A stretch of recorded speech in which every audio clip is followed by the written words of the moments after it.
Tu vois ça là ?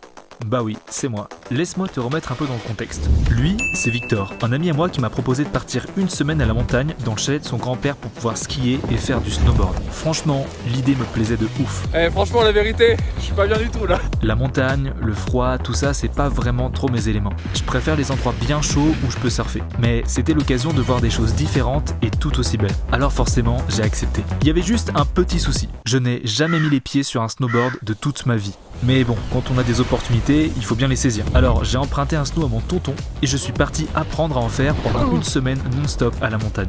Donc est-ce qu'un surfeur peut facilement apprendre à faire du snow et en combien de temps ? Tu vas voir tout ça et ça va être très intéressant. Je vais me casser la gueule, je pense, je vais avoir trop mal au cul pendant toute la journée à force de tomber sur mes fesses, sur les genoux même.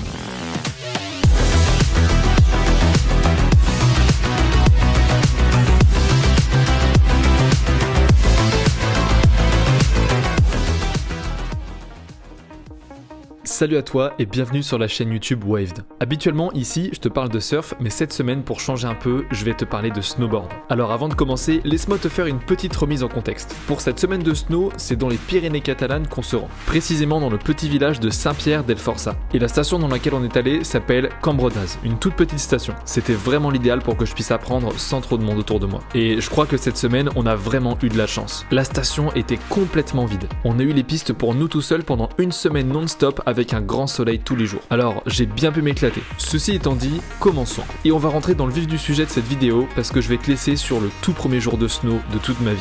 Allez, c'est parti.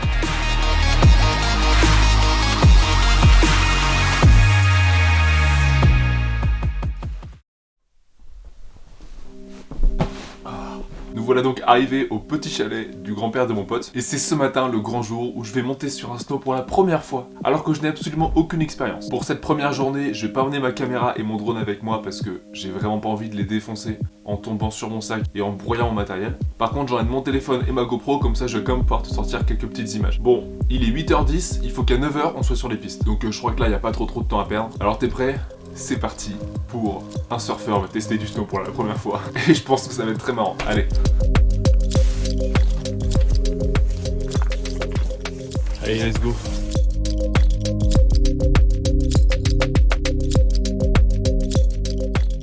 Y'a personne. La vérité, je suis pas du tout serein. Putain, mettre pour la première fois un snow là sur les remontées mécaniques, ça va. En vrai, je pensais que ce serait plus dur. Franchement, la vérité, je suis pas bien du tout là. Oh là là, mettez-moi ces paysages, mec. Oh mec, j'ai trop hâte de devoir descendre. Bon, le moment tant attendu est enfin arrivé. Ce moment où je vais me mettre debout sur la planche de snow sans avoir reçu un seul cours ni n'avoir aucune expérience en snowboard. Allez, je vais te laisser te moquer un petit peu de moi et apprécier cette vidéo. Bon, est-ce que t'es prêt ? Ça va être la première fois où je me mets debout sur le snow et on va voir si j'arrive à tenir et slider ou si je me casse la gueule comme une merde. Ok, première fois en snow de mon pote Hugo. Pour recontextualiser, alors déjà Hugo il s'est déjà cassé la gueule une fois. Voilà, petit tour d'horizon. Là c'est le plat du Cambrodaz, parce qu'on voit dans le fond c'est le cirque. Ok, t'es prêt Victor ? Je suis prêt. Ok. Ok, première descente pour mon pote Hugo. Ça gère bien mec.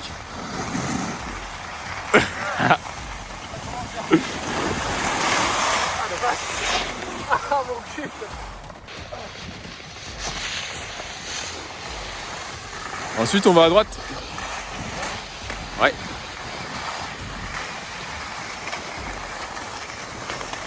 Ah mon cul mec. Ah la vache. Ouais, honnêtement, cette première journée, ça a été l'enfer. Je suis désolé, j'ai quasiment rien pu filmer, tout simplement parce que ma GoPro a craché et que toutes mes données ont été effacées. Putain, je suis dégoûté. La GoPro, je peux plus l'utiliser en fait. Quand j'allume, il y a marqué formatage de la carte SD nécessaire pour utiliser la GoPro. Donc je sais pas ce qui s'est passé, mais je peux plus enregistrer des médias dessus. Mais ce que je peux te dire, c'est que j'ai passé toute ma journée à enchaîner les chutes et les chutes et les chutes, et que j'étais complètement crevé à la fin. Je suis mort, éclaté. On peut plus. Franchement, ça a pas du tout été facile. Et puis par rapport au surf, les appuis sont complètement différents. Sur une planche de snow, on va dire que c'est un petit peu le pied avant qui va tout contrôler. On va beaucoup plus répartir son poids dessus pour orienter la planche. Et j'étais pas forcément habitué à me placer comme ça, donc j'ai pas mal galéré. Mais vers la fin de l'après-midi, j'ai commencé à capter un peu le truc. Alors, je vais te laisser sur le deuxième jour parce qu'il y a beaucoup de progrès qui ont été faits.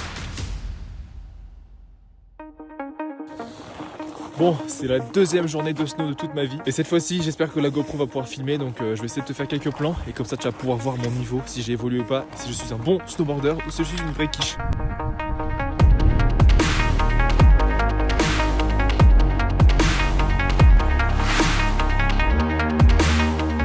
Pour ce deuxième jour de snow, c'était beaucoup mieux. Même si je continuais à tomber de temps en temps, les chutes étaient bien moins fréquentes. Je commençais à capter comment je pouvais contrôler à peu près la planche. Le seul truc qui me faisait bien flipper, c'était quand même de prendre de la vitesse. Parce qu'en snow, on prend de la vitesse super rapidement. Et on va même bien plus vite qu'en surf par exemple. Je te montre quelques images filmées à la GoPro de mon aptitude à faire du snow au deuxième jour. Ouais, j'ai vu ça là. Oh putain. Wouhou.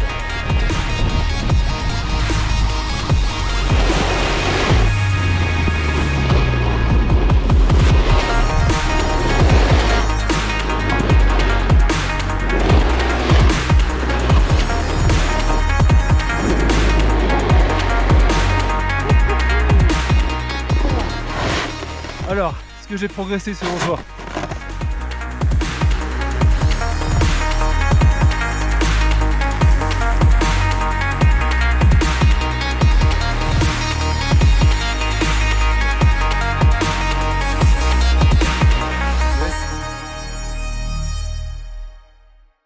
C'est vraiment à partir du troisième jour que j'ai commencé à être bien à l'aise sur le snow. Et je dois dire que quand vraiment t'es à l'aise dessus, tu peux t'éclater. C'est hyper cool du coup de pouvoir bien gérer sa vitesse. Et puis en réalité, il y a beaucoup de différences mais aussi beaucoup de similarités avec le surf. Déjà bien sûr la position, mais surtout pour se diriger, c'est à peu près les mêmes règles. Faut regarder là où t'as envie d'avancer, bouger les épaules, puis le bassin, etc. Mais bref, quoi qu'il en soit, pour ce troisième jour, le défi c'était d'aller sur une piste rouge. Et je peux te dire que moi en tant que débutant, ça me faisait super flipper.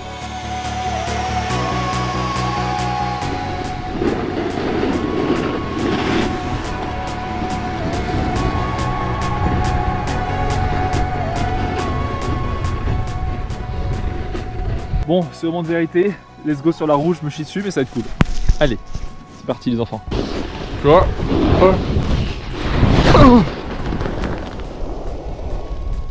Ça commence rien.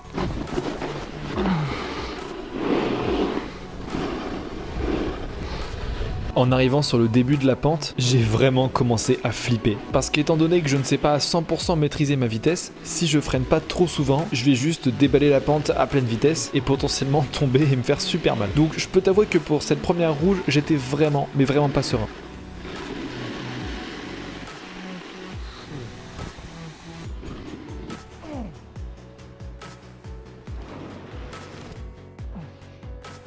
Voilà, c'est l'heure. Non.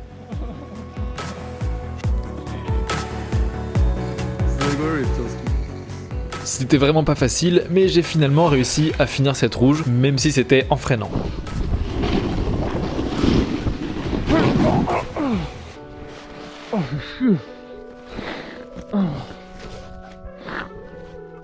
Je t'avoue que je flippe ma race. Ah putain. Après cette journée bien fatigante, je suis rentré le soir au chalet et j'étais claqué, mais super motivé pour les jours suivants. Dans les jours qui ont suivi, c'était que du kiff. J'avais de moins en moins peur de la vitesse que je pouvais prendre et de plus en plus à l'aise pour contrôler mes virages et ma direction. Honnêtement, je pensais pas dire ça à moi qui est vraiment plus axé sur le surf, mais ça m'a carrément donné envie d'acheter un snow et d'y retourner dès que je peux pour refaire des belles sessions avec des potes. Allez, tu vas voir ma progression parce que je vais te montrer différents plans que j'ai pu prendre dans les jours qui ont suivi et tu vas remarquer que je suis bien plus à l'aise que le premier jour.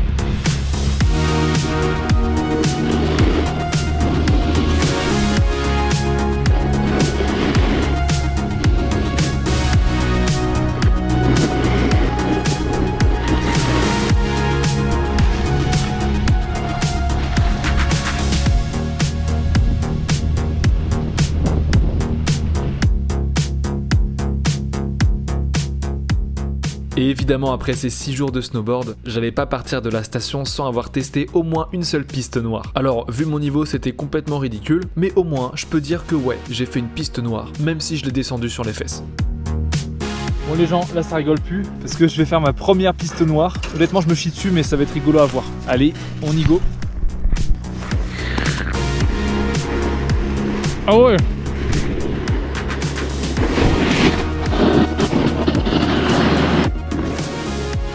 Yes. C'est dur.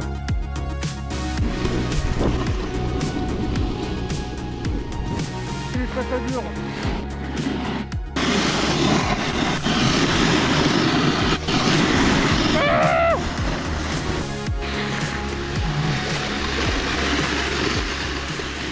Bon, comme tu peux le voir, j'ai vachement galéré à faire la noire, même si sur la fin ça commençait à peu près à aller mieux. Et c'est sur cette belle note que notre séjour à la montagne s'est achevé.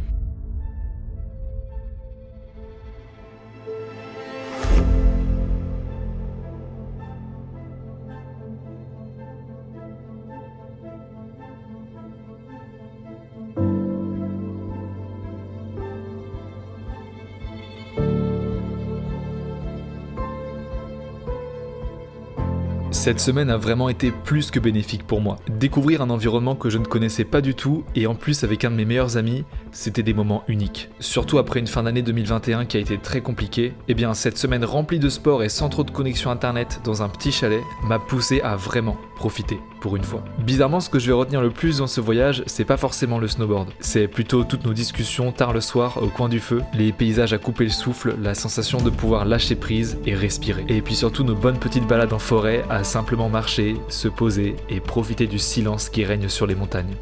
Pour le coup, même si j'ai donné mon maximum et enchaîné plein de chutes en snowboard, je pense que ça faisait vraiment un moment que je n'avais pas rechargé mes batteries. J'ai pu réfléchir à mes projets que j'ai envie de réaliser cette année et ce que j'ai envie de faire avec cette chaîne Waved. Ce que je peux te dire, c'est que 2022, ça va être exceptionnel. Alors merci à toi d'avoir regardé cette vidéo jusqu'au bout, j'espère qu'elle a pu te faire voyager un petit peu. Et puis prépare-toi pour la suite de cette année, parce que je compte bien continuer sur cette lancée et te proposer de superbes vidéos sur le surf. Et pour terminer, je suis désolé mais je peux pas partir avant de te montrer une dernière fois les images que j'ai pu filmer là-bas. Allez, à la prochaine.